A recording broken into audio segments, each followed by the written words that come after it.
We all have dark seasons in our life, and at some point in life, you would go through something that may be unpleasant or unexpected. But what happens when you have to go through something that is a dark season more than once or twice? When you get raped, you get molested and abused by someone you consider your father for 7 years. When you feel rejected and abandoned and you have to go through depression and end up trying to commit suicide or take your own life for 4 times or up to 4 times. Well, this is the story that we look at today. And as you know, the I Overcame is about people who have overcome a certain dark season in their life. So today we have this person who has had to go through this much sitting right here with us in the studio. And you know, it is only because of one reason. And it is because after going through it all, she has overcome. So sit back and relax and enjoy the story. My name is Ambassador Jessie, and I welcome you to the Pathfinder Show. Today's edition is I Overcame. And yes, you'll be listening to an overcomer's story. So stay tuned and ensure that you are ready to be inspired.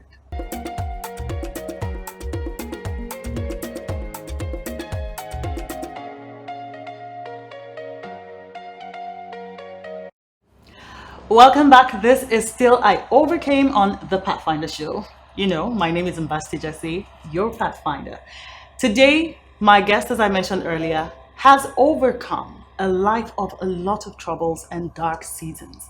But she's here because she has gone through and conquered and overcome. And she's going to shine that light on you too so you can overcome whatever dark season you may be experiencing. My guest today is Toyin Falaiye. She is a lawyer. She is an advocate, of course, going by her experience. She's an advocate and she's a number of other things, but I have to include that she is also an author. She's a writer, and we'll be speaking about her book that she just newly released at the end of our conversation today. But please help me welcome Toyin Falaiye. Thank I hope you. I get that from you Yes, correctly. yes, you did. Thank you so much. It's such a pleasure to be sitting with you. Thank you and so having this much. conversation. Thank you so much for agreeing to do this, Toyin. Thank so you. let's get right into it, right? I've already given them a brief. They already know the hint. I'm sure everybody is waiting to get to the crux. You're saying this person has been, yes, look at her face. I mean, you're saying this person has been raped, has been abused by someone she considered father, her adopted father, who she was living with, because who you are living with, I'm still talking to them, and has gone through depression, suicide, a number of things, or suicidal attempts. And she is here seated. So we are waiting to hear the crux How of the I different overcame. seasons. Yes, my love. But let's begin with your early days. Life for you before, this huge dark seasons began. Okay. Tell us a little about that. Okay, so like the way I put it in my book, it was a bittersweet experience. Childhood was bittersweet. I didn't know that I would become a city girl because I was born in the village to, very humble parents, humble background. And my parents had a lot of us, 7 from my mother, as a matter of fact. What And village was this? My stepmother has 3. It's a tiny village in somewhere in Akure. It's called Ibuleshoro. Do not seem like a village girl. And so just like I said, my life took, it was as though my life was divinely orchestrated. Like God knew that, I needed to just shine in the city. So you could imagine my excitement when my father was going to visit his elder sister in Lagos, and I was about 7 at the time. I think the year was 1992. And so I went on that trip with him because it wasn't like she asked me to come, but you know how that is going somewhere. I must have cried my eyes out and insisted I wanted to go with him. So here we are. We arrived Lagos, and I saw the most beautiful scenery I've ever seen. Compared to my village where we run around butt naked with mud, cook with stone, pots. I'm seeing staircases. I'm seeing tarred road, lawn flowers. I'm seeing a black and white television for the first time, and I'm seeing Oyibo people in that television, and I'm like, this is the For life. the first time. For the very first time in my life. So Wow. for me, I didn't want to go back to where my dad was going to go back to the village. So when it was time for him to return to the village, I threw a tantrum according to time. And so my aunt looked at it and said, "Okay, let her stay. I can groom this one. I can raise her for Wow. you." And at that time she'd been married for a couple of years and she had no child at the time. So I guess it was convenient. And so for me, that was the beautiful life I envisioned. And for the fact that they were an average, family at that time in the early 90s. So we had very fancy eating plates. I had my pink or yellow girly colors. Everything seemed cute. I had a room to myself and it was a bit beautiful until fast forward to just barely 3 years after that. Remember, I didn't know how to speak this English that I'm speaking now.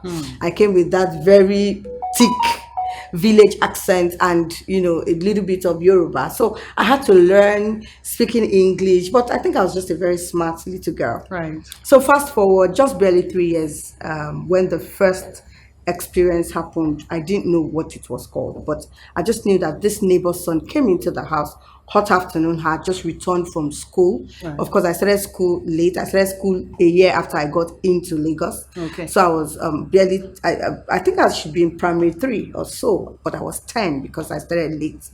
And so I just know that this boy walked in hot afternoon. I was home alone because mommy goes out, daddy goes to work, and like I said, he didn't have a child. And Right. the man had a son, but he was not around. And I just found myself crying because I was bleeding.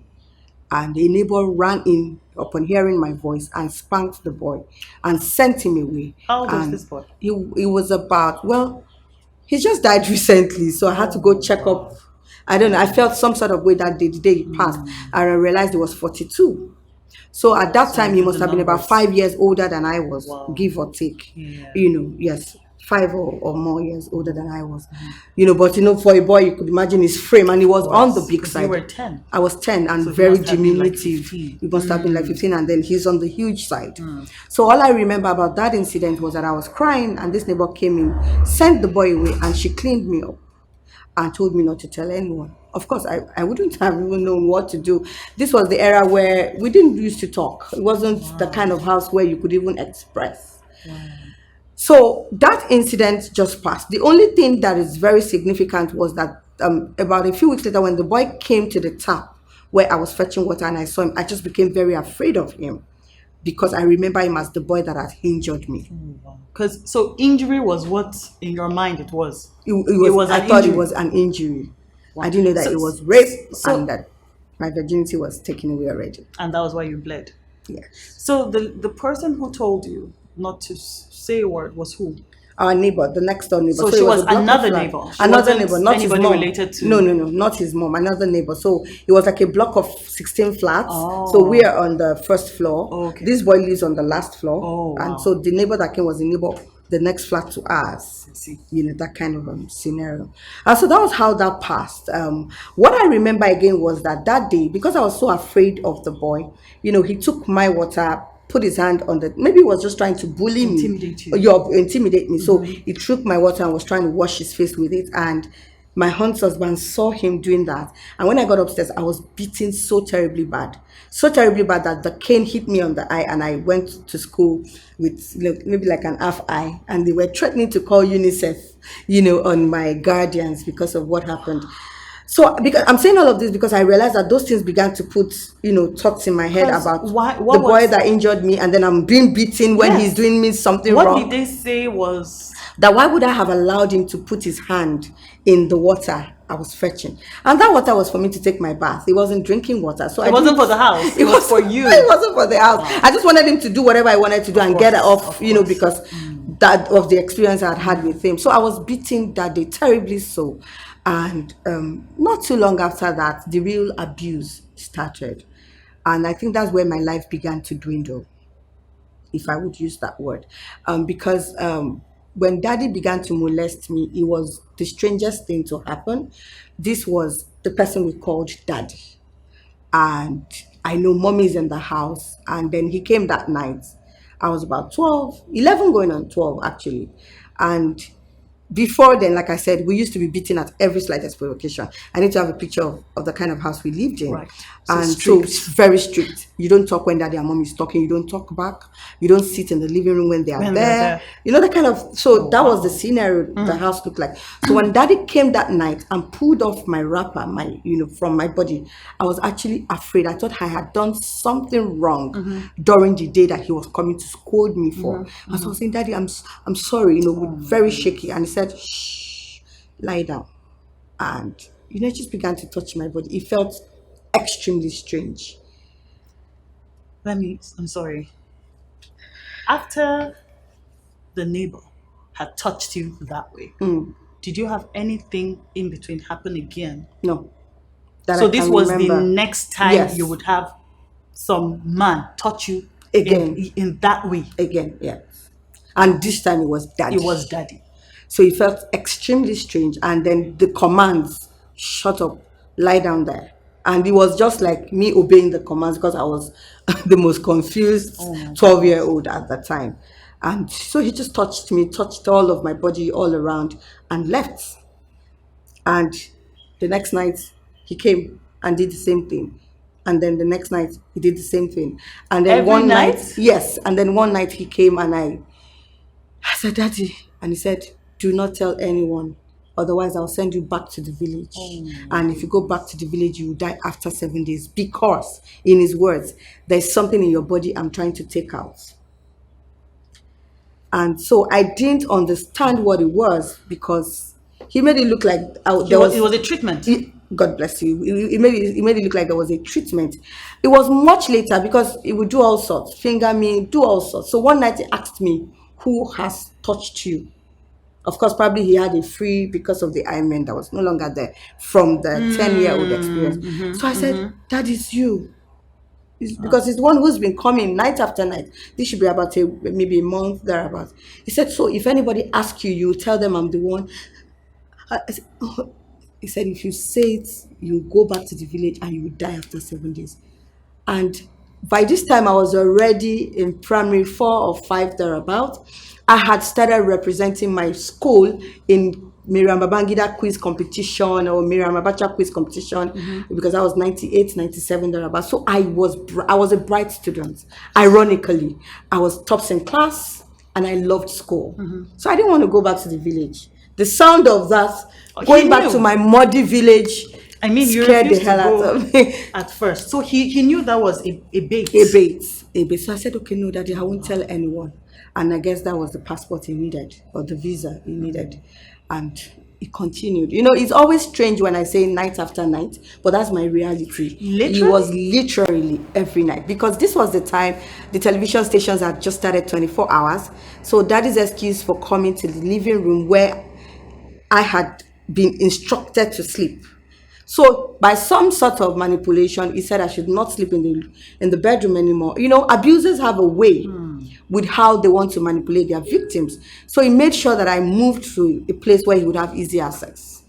So the living room became my bedroom, and he would come every night under the pretext that he was catching up with the 24-hour news. And so that continued for about 7 years. Every night. Almost every night. Like I said, it was when I turned 13, I started to menstruate, and that's a different ballgame already entirely. I wrote about that in my book because my aunt also was keeping tabs on me, telling me, don't let anybody touch you. If they touch you, start coming home because it means you're pregnant, And this was daddy touching me right. You were getting touched consistently Under her nose. So I could not put that together. So when I started to menstruate, I didn't even know what that means. I just felt I started bleeding again. I was so afraid. But of course, I didn't even tell her. I think she found out. Because you had no prior education. No, there was no sex education at that time. And so when she found out, she said, you see, it means boys have started touching you. I told you now, if they touch you this time around, you will get pregnant. It was a very terrible sex education that I got. Exactly. You literally live in fear. In fear. Because everything is about the dangers of. And I just felt, since dad is coming to touch me, does it mean I'm now pregnant? And then she gave me this piece of cloth she had cut into 6 sections and told me when to change and when not to change and how red the blood must be, and on days when I don't see the blood, I must come and report. It was it was a whole lot. They're all in the book, because it was. There's some things I really cannot say, Of course. because of the emotions it draws out of me. And so I was told that if the blood is not a certain shade of red, there's a problem. And so I would cut myself at some point and draw blood and stain the cloth, because I wanted to present a reddish. Yes. So those ones are in the book. So it went on like that because daddy would still come.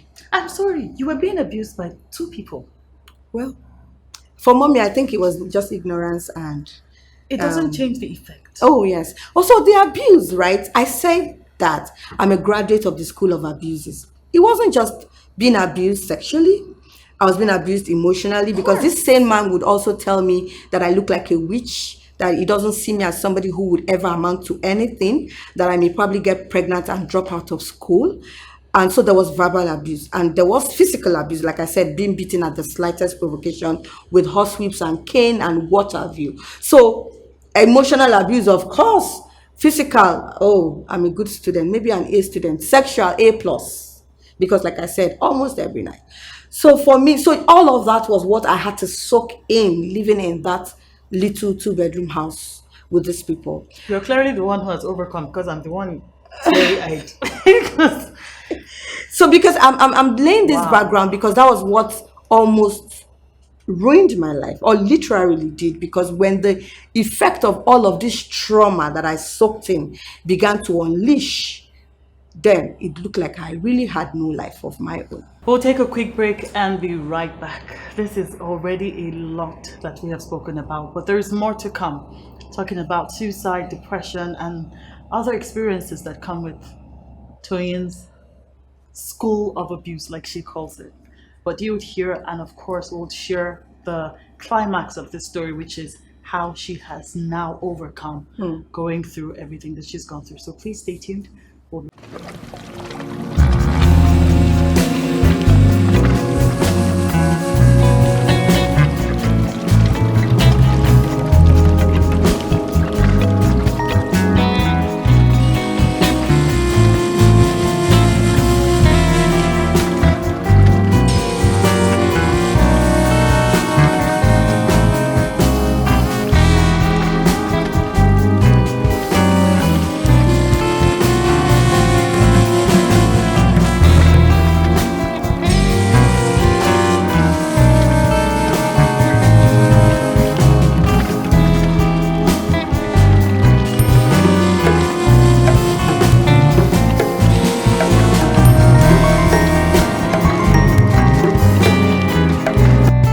This is still I Overcame on the Pathfinder show, and my name is Ambassador Jesse. I still have my guest here, Toyin Falaiye, and we're listening to her story of overcoming.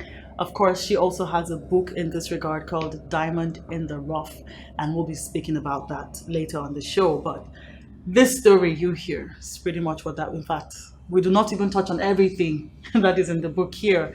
But if you have been listening, then you know the weight of what she has experienced, and I'm hoping that this is making a difference for you.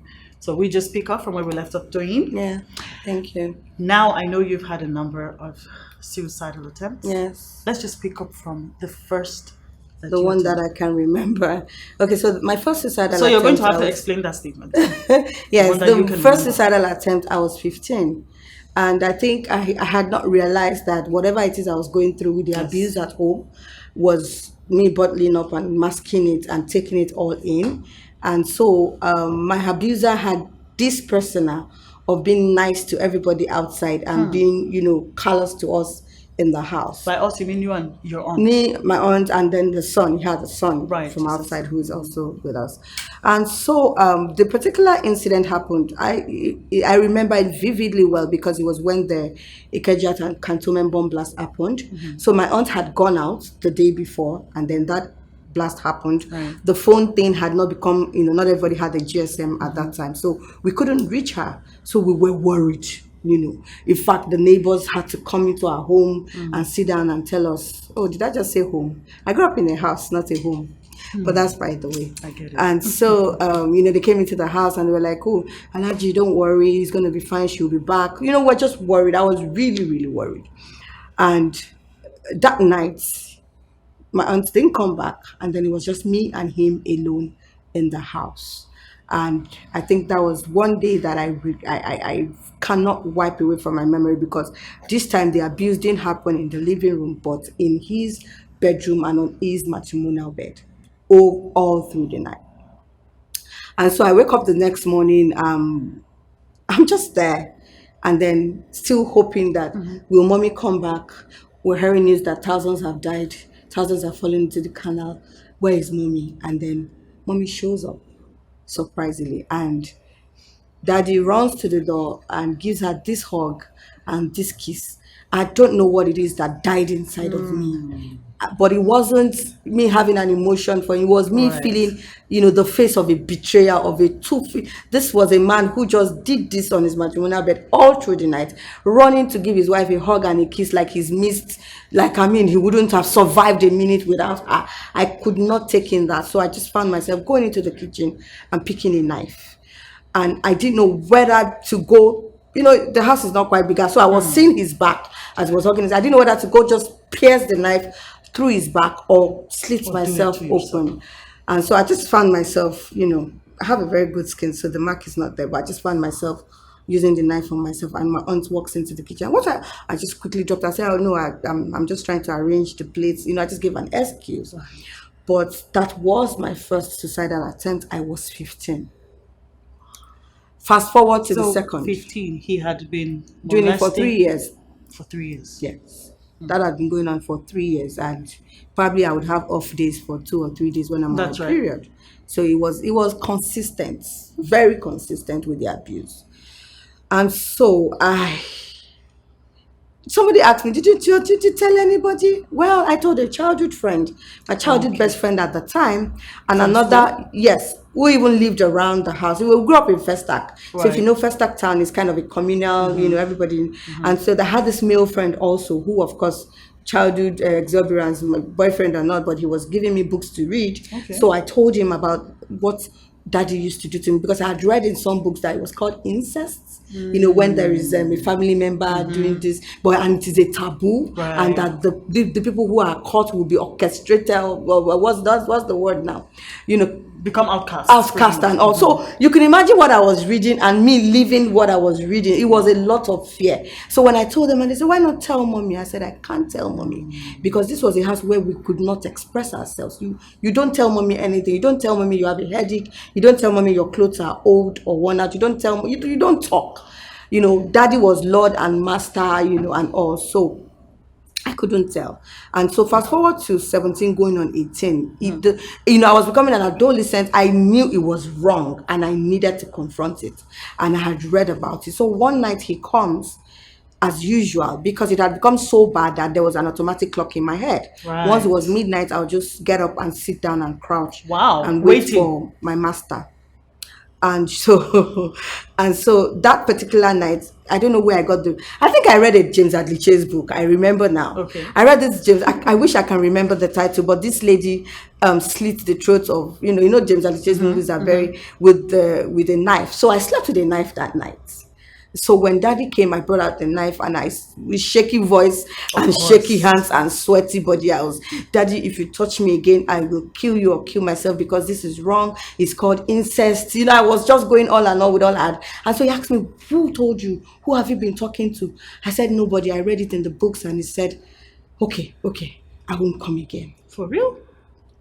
And so that night, it felt like, oh, I wish I had done this earlier. So I have this could much work. power? In fact, because of that, I read a lot of other James Hadley Chase books, because I thought that worked. But that just worked for a few weeks, because he came back. And at the time that he The came only back, how the, were you? the only difference was I had began to catch some sleep, because he had not come. So I Right. slept peacefully, in Right. quotes. So, but that Right. night was the night his wife also found him out. And I guess it was just God answering my silent prayer, because honestly, at night I cry myself to sleep, asking God to either take my life or get me out of this quagmire. So I didn't know what transpired the night. I only remember the period I was on holiday, SS2 going to SS3, so I was on long-term holiday. Everybody wakes up in the morning, good morning, good morning. Everybody's acting like nothing happened when the night before, I know what would have happened. So mommy calls me into her bedroom and gave me a Bible and asked me that I was going to swear what she saw last night. I was the most confused. In fact, I was scared because this was somebody who could have gone to tell his wife that was seducing. In fact, there was a time he told his wife that was seducing him, and mommy Oh my beat goodness. the hell out of me. I mean, there's just a lot of parts So to you were my pretty much story. on your own. I was just You on my didn't have own. anybody on your I side, didn't have clearly. anybody on my side. You could not disrespect dad because, of course, childhood. So sometimes I disrespect him because of what he does to Of me. I get course. beaten up for that as Of well, for course. being disrespectful. And I could not say it's because So all of that was going on in the background. So when she asked me that question, my head did a calculation. This man must have gone to tell his wife that I threatened him or tried to say. And so when she asked the first time, what is going on between you and daddy? I said nothing out of fear. The second time, I said nothing. Then the third time, she said, what has my husband been doing to you? That gave me Oh, respite. That that's sounded like the right. kind of question I That's wanted right. to hear. That's right. So I told her daddy had been coming every night to touch me. I could not even tell her The details extent. of what the kind of touch, which I also cannot say here for decency's sake and because some children may watch this. I've heard a bit It of was it, and terrible. It I was terrible. mean, And so she screamed, "You're my only child. Why would you do this to me? Why didn't you tell me?" I said, "Mommy, I couldn't tell you because there's no avenue to do so." Again, she runs to a neighbor. There's always a neighbor. She runs to this neighbor. This girl has killed me. Can you oh, so imagine this it taboo? was you now. You were the Yes. person. Oh, it was me. Oh This my taboo. God. Can you imagine this abominable thing that this child has done? Allowing my husband to touch her and she's not. And then the neighbor said, shh. This thing is a taboo. Nobody needs to hear this. I think you need to take her to a church for deliverance. And oh, yes, I was taken to a church for My God. deliverance. I was asked to read Psalm 51 for 7 days. I cannot forget. That was my introduction to Psalm 51. I was treated like the person who was You the brought the problem problem, right? Right. the problem. And because I'm saying this because I think these are all the things that added up to my trauma. Right. Not being believed, not being, and then maybe it would have helped me if daddy came back at night and she confronted him the way she confronted me. She But didn't? no, because her marriage was also troubled. Like I said, this was a marriage that lasted over 40 something years and she didn't have a child of her own. So at Wow. some point, my aunt felt her husband did her a favor by not sending her packing, even though she didn't have a child. So the place of culture. The culture was there. She was also going through some sort of emotional abuse in the marriage. So the dynamics were just not in my favor. Abusers abusing, pretty much. You get Other so the people. dynamics were Right. not in my favor. And so when that episode happened, daddy comes back from work at night and everywhere is silence. Nobody is saying anything. I'm the one who had been, you can imagine what they did during the day, talking me, Right. calling me names, even with the neighbor, and all. And then daddy comes in the night, the person welcome dad. Will you even give him maybe the best meat that day and serve him like royalty? And so that was about the time I attempted my second suicide. Because, like I said, I just felt all alone in this. I just felt shamed and victimized, and I felt the best thing was to Take end your it. life. And so I took an overdose of all the drugs that were in the first aid box in the house. I think what helped me was because they were not very strong drugs. They were just paracetamol, vitamin C, and so I just took all of them. I woke up with my head almost 10 times the size, my eyes bloodshot red, but I was alive, but I didn't want to leave. And so fast Did forward. anybody find you? Oh, Or it was like I just said, I don't know. I think I had also developed a dual personality. So, and then in my house, nobody cares. So I'm sure nobody even observed I wasn't looking like myself. I just wake up that day, dragging my feet, feeling like I'll fall. right? But you better stop being sluggish and get to work, clean the house. So it's not like nobody is saying, and those are the things, those are the issues Wow. because you're just Wow. dying slowly and nobody is seeing you, nobody is observing, whether you're So sick or not. nobody knew you tried to take your life. No, except my friend again, of course. Because she saw me and like, what What's did going you on? do to yourself? Why is your eye, you want to kill yourself? And okay, so at that time there was this boy who was asking me out, and who I was telling them that I was fond of, and they were like, okay, why not try, and just Right, adolescent kids. stuff. And then I found out that the guy was seeing someone else. So she was thinking, oh, you Oh, that cried was. yourself to sleep. I Oh didn't tell them what I did. wow. Oh Oh, you cried yourself to wow. sleep to the point that your eyes are this swollen. You better, so that was what happened. But my They friend didn't knew know. something was not right Right, with right. me the night before, but it ended at that. I didn't tell them what I did because I just, there was just this silence culture. You couldn't even Express. express what it was you were dealing with. And so fast So forward life to a few continued. days Right. later, the only attempt my aunt, even though I hate to call her my aunt, I like calling her mommy. She raised me, by the way, and I'm grateful to her for that. This is a She did sign the you've best that healed, to she be could. honest, to say Yes, that. she did the best that she could. It was just that she didn't know any better. And so the only attempt she made was coming to her husband some days later and saying, I think Toyin is becoming a girl, and I want to keep an eye on her so she doesn't come back with a pregnancy. So I want her to move from sleeping in the living room to the bedroom because so that I can keep. And then there was a huge fight. He said, I'm the man of the house. I make the rules. Whatever I say is what stands. She Was sleeps he in. still abusing you at the time? Okay, so after the knife incident, I didn't see him. So the night, okay, so I didn't tell you what happened that night that she found out. Right. Okay, so I was fast asleep because I had begun to sleep. And then she came to the living room to check the time because they told her to pray at 12 midnight. That's why I said, I think it was just God. Right. And then she saw him halfway pants down in between my legs. She saw him standing. And according to her, in shock, she ran back. And then he asked her, what did you see? And she said, nothing. So that's how it didn't happen. That's how it didn't happen that night, and that's how she called Found me out. to find out what happened, and she didn't have that conversation. Like, how come I saw you in between Toyin's legs with your trousers? Never had that So conversation she most until she likely passed. just was living in denial too for her own good or something. Yes, I think It she was her was way living of in. dealing. It was her own way of dealing with it because much later she told me a whole lot of other things, and I realized that her husband had always been an abuser even before they got married. So it's a whole lot. It was like the man she married, but she just could not comprehend that he would do it even to Family. exactly. So your third suicidal attempt and your fourth? Okay, and so those were the ones where the trauma had become full blown because this happened just in 2018. I realized that I had bottled up too much pain. And so all my life, I went into wrong relationships. The same girl who used to be an A student suddenly began to flop her exams. I couldn't get anybody to tell me they love me because love was so elusive. There's a chapter in my book, Elusive Love.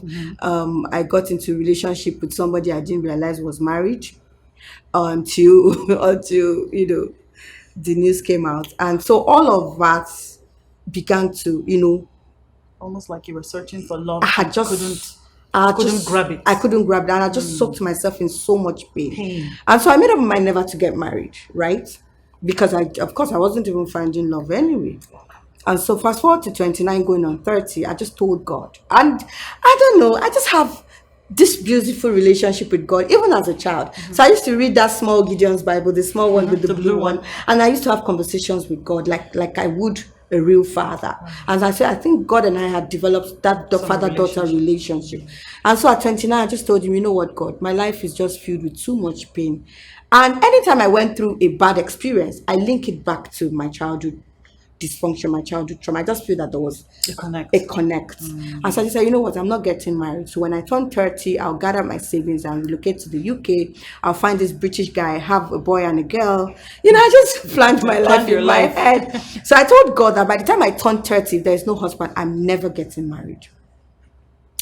And some months down the line, I had an encounter and I heard God say to me, renounce that statement. So I began to say, okay, I'll get married. I'll be the best mother to my children. I'll be the best wife to my husband. And so I began to make that. Right. And I think that God needed me to verbalize that because course. some months later, my husband came along. And I wouldn't say it was love at first sight or I just felt I had peace with this person. Right. He had good intentions. He had a good heart. So I was just like, let's see how it goes. All I didn't know was that I had a baggage of trauma that I had never probably spoken about. I had never gone to therapy for. And so I just bottled it up on, and then I got married. And then it blew up in my face. so to say, because I would wake up in the middle of the night, throw tantrums. I had nightmare with this same abuser from my childhood Oh, doing wow. something to me in my sleep, either having sex with me or trying to chase me with a big match. It was nightmares after nightmares for several years. I used to have it before I got married. It So got it continued. somewhat intensified after I got married. And so the For old trauma. for in quote, I would say, so speaking from psychology, I would say from there might have been certain reasons in your marriage. So maybe intimacy. Yes, Did you feel like that contributed to the fact that the traumas became more? I think I Because now think there was I a I think okay, so what happened was that okay, I think the whole thing blew up when 11 months after my marriage. Remember I said my aunt didn't have a child of her own. She was so looking forward to her carrying my child. And so we count 11 months and there was no baby. And then she passed. oh, That broke me oh, terribly. 6 months later, my mother-in-law, who had fallen in love with me so much so that on my wedding day she was plastering kisses all over my face, and my friends were excited, like, now you have a mother figure, you're because at home. my biological mom passed when I turned 19, right? Even though I Oh, didn't sorry grow to up with hear that. her and Yes, of all, but course. they were like, now you found another mother in your mother-in-law. And then 6 months after my aunt died, she passed. Oh, wow. And then while we're still grappling with that, my father-in-law, who I loved so much also, who would call me and tell me jokingly about how I'll give him a grandson who will be a prince and all. 6 months later, he passed. And my husband didn't know how to also express dealing with the What he loss of was his going parents through. 6 months apart. And so we kind of grew apart, right? Yes. So I think we kind of grew apart, and it all So just, I you just felt alone again. I felt alone again. And I felt, you know what? I shouldn't have gone into this marriage. This man is too good for me. I don't think I even deserve him. A voice in my head told me that. And so one day I woke up to my husband and said, you know what? Let's end this marriage. Thank God we don't have any child. Wow. You take everything in the first room. I take everything in the second room. I just stood there and I was How long just, had you been married for at this that time? was 3 years Now at you the laugh time. about it. Like, what was I thinking? I literally ended my marriage, and this was his reaction. He just looked at me and was just smiling, and so where did I attempt the third Third. suicide? There were a lot of suicidal ideations, by the way. There were Yes, so times that's why I said you've I explained this, yes, that there were statement. times I walked into a bush. There were times I thought of, Wow. just sleeping and not waking up. So I had thousands of suicidal ideations. But I'm Like talking you of the lived 4 times. expecting to die, pretty Yes, much. yes. Just talking about the 4 times I attempted, and I can recall what the experience was like. So fast forward to 2017, I got pregnant. And this was after the people who would have been very happy about the Right, news right. Had had all passed. passed. And then just 2 days after we discovered we were expecting a child, everything went south again. It wasn't just an ectopic pregnancy, the baby ruptured. I literally died on a theater table for 4 hours. Torn open, no blood, everything Wow. went wrong. And I came out of that experience after I jerked back to life. It was an encounter on its own. I always like to say that because at that point I saw Jesus. I saw a man covered his face and pull back my deathbed into the earth and told the doctors handle with care. And so on the hospital table, there was this loud vibration in the room, and I said, Jesus is alive. That was, I came back and they said, she's back, and they tried to resuscitate me. After that encounter, What a life. I was angry with myself, with my, I feel I could not do anything meaningful. I can't even bring forth a child. I can't even sustain a marriage. Then what am I living for? And so that was the day, February 2018, that You I, were married. yes, February 2018 was just a three, few years oh ago. yes, 5 years ago. So but like I said, that is what it is. Trauma is, it It's a takes builder. everything away. And That's so it. I just realized, you know what, you shouldn't have gotten married. Just punishing this young man. Maybe it's even they've told you you're a witch from childhood. Maybe it's your Something witchcraft that killed village his people parents. that. And, in fact, I actually felt village people were on my case. And was Literally. rubbing off on this good person. Yes. And then so I felt terribly lonely because my husband and I had grown apart. We were literally like flatmates. We would sleep and put it was Pillows. pillars in between us, back each other, wake up not saying good morning. He soaked himself in his work, would come home pretty late, and I realized it was all ending. And then there was this flash from my past. An ex began to chat me up and say, hello, hi, how are you? And They've then gone. it felt like, oh, so Acceptance. somebody still thinks I matter. So would have those chats. And then one day my Devil is a husband saw liar. the chats. And so before he took an action, because he said, okay, you know what? Now I know that we shouldn't have been married. So I'll pack you up tomorrow and book a flight for you so you can go and meet this your ex and you guys can. Reconnect. This is a man who is now married with 3 children. Oh my God. So for me, that night, I actually felt like, yes, now you should die because nothing can work. Before your husband books the flight tomorrow, I just heard the voice in my head Right. saying, end your life. That was February 4th, 2018. I walked into my bedroom. I don't know where the sniper bottle materialized from, but I saw a sniper bottle at the Wow. window. I picked it, and my husband says, "What are you holding?" I hid it inside my nightwear. I said nothing, and he just looked at me because, of course, he was still visibly angry from reading the chats with my ex, which didn't even have any. I don't even know what I do. I mean, No, you're trauma like, is trauma is why is- really? is- I- But yes, that's it. That's it. and so I ran into the other room and I was going to take the sniper. And this same man who was livid, he was livid. In fact, he broke his phone that day. It was a huge fight.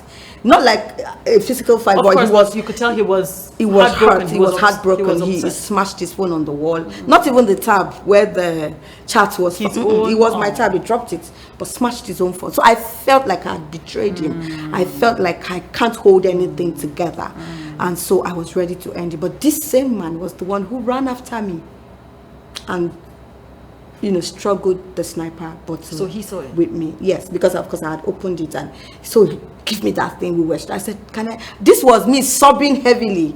I wish So we he had knew hidden it cameras wasn't. in our I'm not house. just trying to get your attention. I truly want No, to end I my was, life. I was like blood weeping with mucus, those kind of tears where you're shaking. So we're struggling. Then I said, no, let me just go. I've caused you so much pain already. And so he was able to wriggle the bottle out of my hand, but it had spilled on my palm, and I was all over the place with my inhaling Licking? it, of course. Trying So- to take it in. Yes, so that was the last thing I remembered. This was probably 2 a.m. and that was the last thing I remember. The only thing I remember again was me hearing very faintly, I love you. I love you. And Oh my goodness. so that happened. Wait, who was saying I love you? My husband, the same man that I thought I should have this man in my chair. he won't sit. He's a very private, I should very have this man in shy my chair. person. I don't even know how he made me. We will go on a break. Let's take a breather and we will be right back. Stay tuned. This is not over yet. It's still I overcame.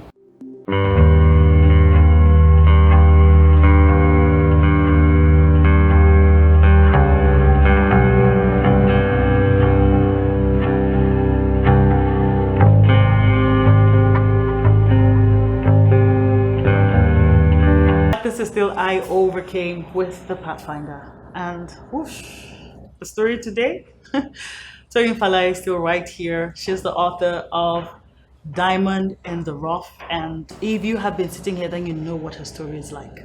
And this is just us kind of brushing the surface because there's a lot more that we cannot speak about in the time that we have.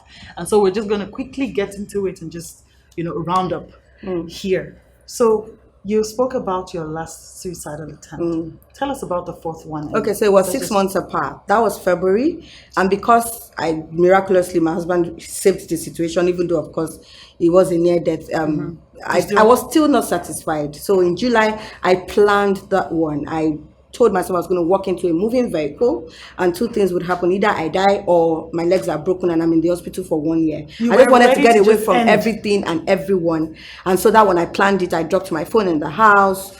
Were you still having bad experiences, because sometimes it's possible to just be fixing the fact that I'm just going to do this. It doesn't matter whether things seem to improve or not. Or were you still at a place No, I just kept hearing voices in my head. for 6 months? The voice just kept saying, you are not good enough. Just take it, end just your end it. life. There is nothing you're doing. And that voice kept nudging And didn't me. end. It didn't end. And then, like I said, the losses, I think the loss of my baby and the loss of the people who mattered in my life back to back 6 months apart opened up the whole other trauma that I had bottled in. And so the only thing I wanted to do was to just die. Honestly, I didn't feel the need to leave. I didn't see that I was worthy. I just felt that minus You me, weren't the meant to world would live. move on. I That's right. mean, there's nobody who would miss me.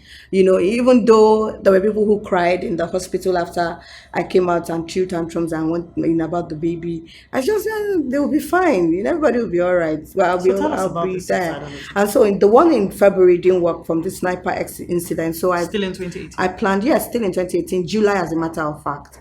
I planned that one. I wanted to run into a moving vehicle. The car screeched just a tad bit away from hitting me. A lady pulled me off the road. They thought I wasn't looking at, the oncoming They vehicle. didn't If only they know. knew that I planned it. I Wow. planned it. So and so after that encounter, I had the real encounter. It was in August of 2018. I sat Yes. at my dining table and I said aloud, I want to die. And I heard a clear voice. It was like the person was also in the room with me, and he said, there is purpose in your pain, find it. And I replied the voice. Of course, now I know it was God speaking to me, right? But But I then, told the voice, what is purpose? I don't want any purpose. I just want to die. And the voice didn't say anything. And I cried my heart out. But thus began the journey, not of healing, because I mean, you don't, I had you not don't even need to be healed. identified what the pain was. And so the voice came back and began to say, write a book, name it this time. If all my books, both As beyond the far back abuse, as 2018? yes, I got the instruction to write Diamond in the Rough in 2018. It took me 5 years because reliving these experiences was not the easiest of things to do. I wept on every chapter. I dumped it at some point. I said, no, I'm not doing this. I started off my NGO in 2019, helping people, survivors of sexual abuse. What was the switch for you? Would you say it was that voice? Because even after that voice said this, there's Yeah, purpose in your pain, you still said you wanted to die. yes. What was it that, started making you want to live again? I think it was still that voice because the voice now came and was telling me what to do, how to do it. It was so particular. What topic, what title, what to need. Even my NGO, I And it realized was I had a about the dream. book. Yes, I had a dream in 2016 and I had Jewel's Hive. 3 times. I woke up and I asked my husband, what is Jewel's Hive? He said, what happened? I said, I heard it in my dream. He said, write it down. Fast forward to 2018, when this now happened, I realized that the name of the NGO is the Jewel's Hive, which is a safe haven, for Yeah. jewels, Yes, I've for seen women. that. And so that was how I birthed my NGO in 2018, 2019. Started Jewels Have Initiative, wrote my first book, Beyond the Abuse. So this voice, and thank you, Holy Spirit, this voice stayed with me. This voice knew that, because how could you have said that? I had an hospital, a clinical death experience in 2017. God miraculously brought me out of that, and I thought I could take my own life a year later. And so I guess God was just this my daughter. I can see you are very stubborn, but I You won't let mean you. it. I won't let you take a life that you didn't give to yourself. And so the voice it was a strong voice. And there was indeed I always purpose tell in people your that God pain. shouts at me when I'm being stubborn, because I think the voice wants to let me know that, you see what, I have a purpose for your life. And what I also believe is that writing the book was the process of your healing. Yes. Was it? Would Yes, you it agree with was. that? I agree with that. Because it wasn't just, oh, let me, it probably, and you would tell me, so you would agree. It probably wasn't about writing it just so other people would experience it. It was Oh almost no, like it was a diary, like you were journaling. journaling, because there were some, in all honesty, and I'm going to be very honest with you, I Yes. have a very beautiful relationship with God, and I won't trade that for anything, not even my marriage. Wow. And so when I began to write Diamond in the Rough, there were things that I wrote down that I do remember until when I started to write them. It was as though the Holy Spirit was beginning to remind, did you remember when this happened and how? Because he was beginning to also give me why they happened. And he said, before I knew you, before you were formed, I knew you. I knew you would walk through this rough path because you are a light and you needed to shine for others. And so because the pains was too much, only me once. I had 4 miscarriages. After that, Oh yes, I had 3 more after that.